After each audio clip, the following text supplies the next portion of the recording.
Hello guys, ജാനകിയുടെയും അഭിയുടെയും പുത്തൻ promo വിശേഷങ്ങളിലേക്ക് എല്ലാ കുട്ടിക്കാർക്കും സ്വാഗതം. അങ്ങനെ നമ്മുടെ പുതിയ പ്രൊമോയിൽ അപർണ അജയോട് പറയുകയാണ്, നിന്റെ ആ ഹണി റോസിന് 23 കോടി അഭിയേട്ട് 23 കോടി രൂപ കൊടുത്ത് അഭിയേട്ടൻ ഒതുക്കുമെന്നാണോ നീ വിചാരിക്കുന്നേ?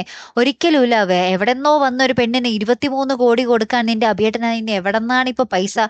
വല്ല വരുമാനം ഉണ്ടോ? അല്ലെങ്കിൽ ഭാര്യയുടെ പേരിൽ വല്ല സ്വത്തുക്കളുണ്ടോ? ഈ പറയുന്നത് അമലായിരുന്നെങ്കിൽ ചിലപ്പോൾ വിശ്വസിക്കാനുള്ള വകയുണ്ടായിരുന്നാനേ എന്നൊക്കെ പറഞ്ഞിട്ട് നമ്മുടെ അജയനോട് നമ്മുടെ അപർണ പറയുന്നുണ്ടേ. അപ്പുറത്ത് നമ്മുടെ അബി ഹോസ്പിറ്റലിൽ പോകുമ്പോൾ നമ്മുടെ ഡോക്ടർ പറയുകയാണ് ജാനകിനെ എത്ര വേഗം ഡൽഹിക്ക് കൊണ്ടുപോകണമെന്ന്. അപ്പൊ നമ്മുടെ അബി ഇങ്ങനെ കാര്യം എന്താ ഡോക്ടർ തുറന്ന് പറഞ്ഞോ എന്ന് പറയുമ്പോൾ ഡോക്ടർ പറയുന്നുണ്ട് ജാനകി കോമ സ്റ്റേജിലേക്ക് പോയിക്കൊണ്ടിരിക്കുകയാണ് എന്ന് പറയുന്നുണ്ട്. അപ്പൊ ഇത് കേട്ടപ്പോൾ നമ്മുടെ അബി ആകെപ്പാടെ ഞെട്ടി നിൽക്കുന്നുണ്ടേ.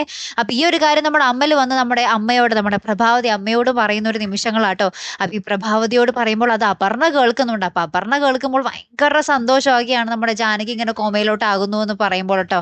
അങ്ങനത്തെ ഒരു നിമിഷങ്ങൾ തന്നെയാണ് ഏറ്റവും ഒടുവിൽ കാണുവാൻ സാധിച്ചത്. കാത്തിരുന്ന് തന്നെ കാണാം. അല്ല, അടുത്തൊരു വീഡിയോയുമായി വരുന്നത് വരയ്ക്കും ഗുഡ് ബൈ.